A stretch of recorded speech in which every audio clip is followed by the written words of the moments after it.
Kathy Lett, one of the judges for this year's prize, the first prize.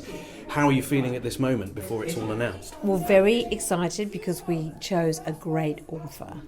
And there wasn't even any blood on the shag pile. We agreed this was the best, most talented, original comic voice.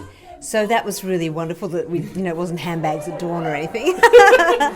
and actually there was a lot of, I shouldn't use the word stiff competition talking about a women's prize, but there was a lot of, outstanding talent in that selection. So it was hard. We got it down to 2 in the end. We thought about splitting the prize, but when we actually got to the nitty-gritty, we thought this young writer has got the most promising future and the most original and exuberant and life-affirming voice.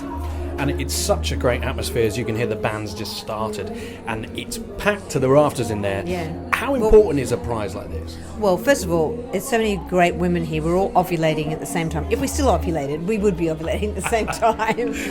It's important to celebrate female talent because it's Jane Austen, the Brontes, George Eliot, Virginia Woolf, Edith Sitwell, Simone de Beauvoir, etc. So we do have to break down that barrier. Yeah, but it's prizes like this that are going to do that, yeah, right? Of course. And the fact that it is changing a little bit. Yeah, it is changing. And also the success of TV shows like Fleabag and Killing Eve, etc., which is drawing men into our humour and our genre. And of course, when we write comedy, my books are all very feminist, but they're funny. So if you can disarm with charm, you've got a much better chance of slipping your little message in under the wire, I've been a feminist since I was in my teens, and nothing much has changed. We still don't have equal pay. We're still getting concussion, hitting our head on the glass ceiling, and we're supposed to clean it while we're up there, So until men do join us at the barricades, it's not going to change. What does a woman really want in bed? Breakfast, and a very, very good book written by a woman. And just finally then, a word for Helen, who, as you say, Helen Leder has set up this whole prize. Wonderful. What a wonder, eh? Oh, well, we've always adored Helen. What I didn't realise is that beneath her banter and her bonhomie and her wit and her, lovely, shimmering, dazzling comedic talent, she's actually a real woman of substance, because to get this prize up off the ground, to get the backers, to get the judges, to get the whole thing going is just massive. And I mean, I would love to do it in theory, but in practice I just wouldn't have the time and the tenacity. So Helen is awesome and we adore her. And it sounds like you've had a great time judging this prize. So enjoy the rest of the evening. Thank and you. We look forward to finding out how the winner is. Well, darling, yes, I am of convict stock, open to bribery. You can bribe me right now, boyo. I'm here with Abigail Mann, who is shortlisted for her book The Lonely Fajita, which you're going to tell me all about in a minute, Abigail. And this is for the Cwip unpublished shortlisted novel. So tell me where you were, how you felt when you got the call about being on the shortlist. I was in the library in Norwich, which is one of my go-to places that I work. I tend to change location each day. It's very on brand being in a library, isn't it? It is, yeah, the forum in Norwich. And I was in the silent section and I got the email through and I had to sort of silent scream. It's like the scream emoji. That's what I was doing. And then a lot of jazz hands, which isn't the weirdest behaviour that has been seen in the public library in Norwich. And then I had to go on a shift volunteering for the festival there and had to not tell anyone, which was very difficult. Oh, that must have been quite hard. So tell us about the book then. So the book is inspired by an experience I had when I was working as an internship in the app industry a few years ago when I left university. So it's about somebody who is working on an unpaid internship. They're sort of coasting badly through their early 20s and find themselves in a position where they can't afford rent anymore in London, and so move in with a pensioner in Hampstead in order to save rent. And it's sort of about what they learn from each other. They're both sort of suffering from isolation and loneliness but don't quite realise it, and they pull each other through towards the end. And what would it mean to you to win the prize tonight? What would that do for you in your future career? It would do. I can't even imagine it. Each stage so far has been so outside of what I expected or anticipated. It's the kind of stuff that you dream about and then you wake up and you're like, oh, that would have been good. That's the sort of feeling I have about this. Whatever happens from now, I've got a really good feeling about. Because in a way you've already won. You're on the shortlist, right? So if you don't win the prize, has this spurred you to write more? Has this given you a confidence to sort of pursue this, which I imagine is something you want to do? Yeah, hugely. Since I started writing this book in September of last year, and I sent it into the competition in February of this year. Yeah. So since September, really, I've been working on this by myself. No one's asked me to do it, so it seemed quite a selfish pursuit. And then after February, when the shortlist and the long list and the shortlist got announced, it was that sense of like, maybe I'm onto something. And then since the shortlist got announced, I've got an agent, so that's huge. Like, I can't express how much this prize has done for me already. Well, that's fantastic, and we're just a few moments away from finding out who it is, so we wish you the best of luck. Thank you very much. Thanks for talking to us. Katy Brand, one of the judges, is here standing in my little corner of a corridor which I've carved out for myself. Yes, it's a nice posh corridor there. Thanks very much. Yes. It's just equidistance between the exit and the bar, which I think is a really good place to Excellent. catch people. It's a good place to catch people, although it means for you can neither leave nor get a drink. Get a drink. Yes. So, I didn't really think this through. You were one of the judges of the prize, the inaugural prize. Yes. Which is an amazing thing, and I just wondered if you had enjoyed the process. Yeah, I mean, Helen got in touch with me a while ago and said, I'm thinking of trying to set this up. Would you be involved if I did? And I said, yes, of course. I mean, anything that boosts anyone writing something funny, and it is, however much we want it not to be the case, it is harder out there for women who are comedy writers, and I think just giving more of a platform and more of an attention to women who are deliberately trying to produce funny work is a good thing. And are you a big reader in general? I am a big reader, and actually a lot of the work I'm doing at the moment involves a lot of reading. I've been doing a lot of interviews with authors for various publishers, and it's sort of formed part of my work. I've managed to judge a literary prize every year for the last 4 years, I think, as well. So actually, pretty good going. Yes, I think almost as I'm a sort of eye-bleedingly big reader at the moment. Maybe a bit too much reading, even for me. So I might scale it back a bit from now on. But sometimes I walk around with a book and my husband says, are you reading that for pleasure? And every now and again I say, yeah. And he says, oh, good, well done. It's quite amazing when you get to the time to do that. Just to read a book I chose. Yeah. I mean, often 90% of the books I read for work, I love anyway. And it's such a great thing to be able to do for work. But just to be able to pick a book, it feels a bit weird, like I'm sort of floating. Why am I reading? Do I have to be reading this? What's the deadline? Oh, no, none. I can just read it however I like. So yes, reading is a massive part of my life at the moment, which is really nice. Thanks so much for talking to us. My pleasure. Thank you. Get yourself a drink. Kirsty Eyre is with me, and probably walking on air, excuse the pun, after hearing that you are the winner of the unpublished prize tonight. How are you feeling? Very, very, very chuffed is probably the best way to describe it. And shocked and stunned and just deliriously happy. Well, that's good, isn't it? Yes. And what an amazing achievement. You must be so thrilled and so proud. And tell us about the book. Okay, so the book is Cowgirl. It's a romantic comedy. I often pitch it as a modern-day LGBT Bridget Jones's Diary meets Cold Comfort Farm. So it's about a girl, Billy, in her 30s, who has to ditch her life in London. She's a scientist, to run her dad's dairy farm because her dad gets ill with a brain tumour.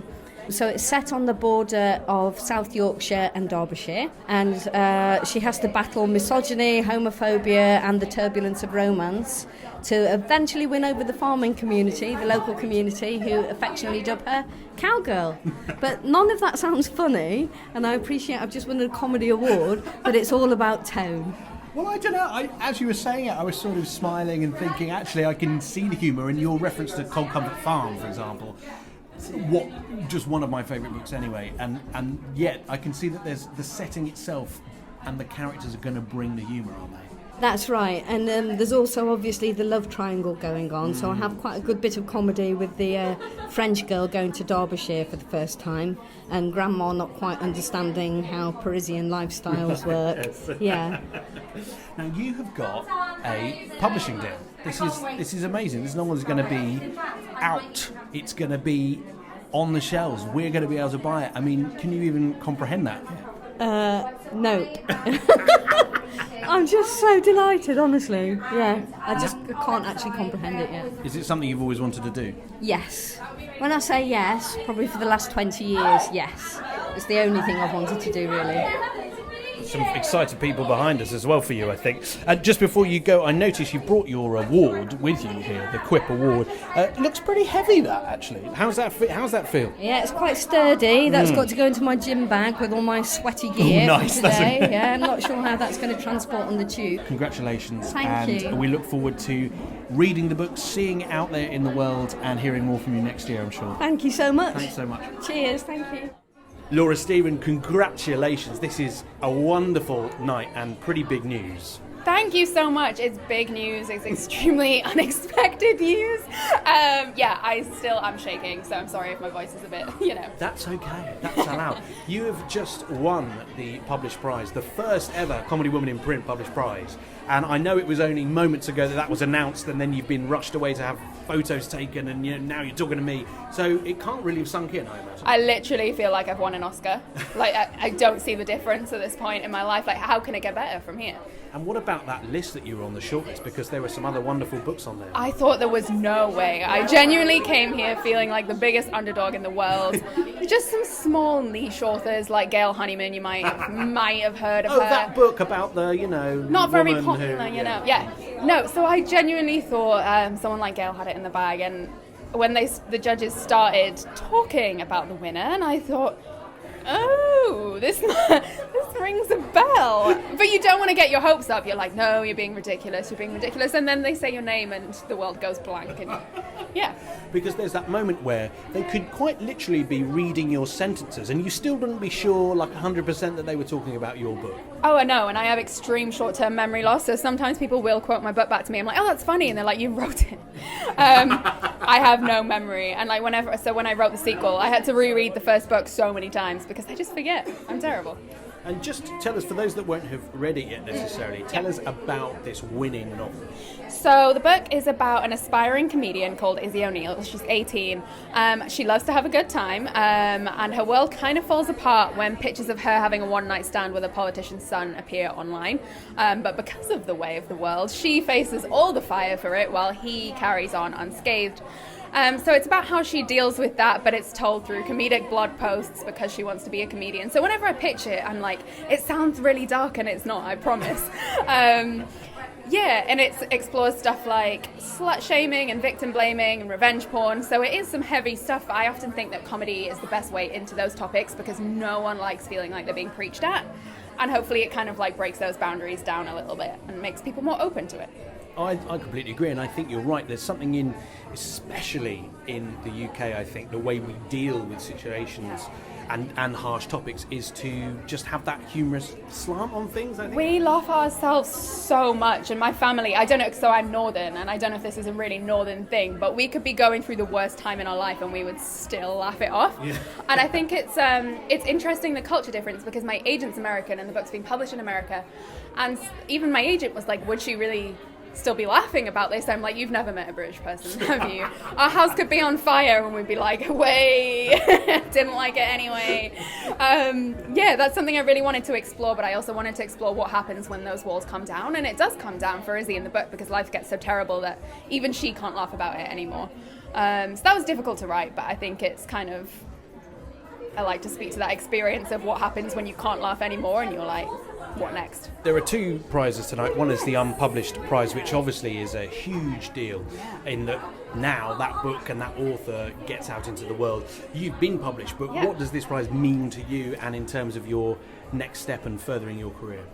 I think it's so nice, not just for me, but for YA as a genre. I was the only YA book on the list, and YA is often kind of looked down on, I guess, because people just think Twilight. Twilight is YA, there is no other kind of book in YA, and it's seen as a very narrow field, but really there are so many amazing authors publishing in YA, tackling difficult subjects, funny subjects, amazing fantasy worlds, and I think it's going to be really nice for YA generally to have a spotlight shone on it. And so many of the YA books that are published in the UK are imports from the US.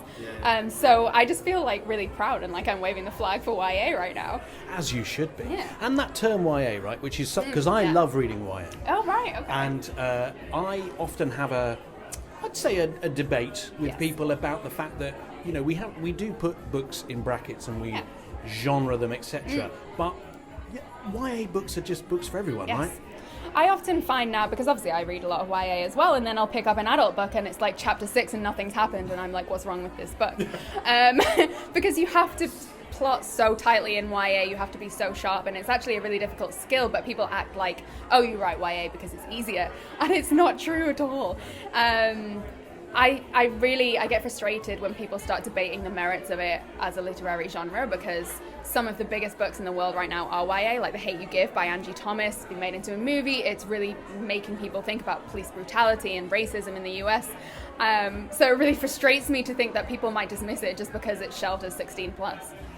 Well, hopefully this prize, you winning it, and many other things are going to push through that. And congratulations. Thank you so much. Go and enjoy the rest of the night now. I Sure, will. you haven't even got a drink in your hand, No, so we've got to it's rectify that, haven't we? It's shocking. And it's a gin prize as well, I mean. Thanks very much. Thanks so much.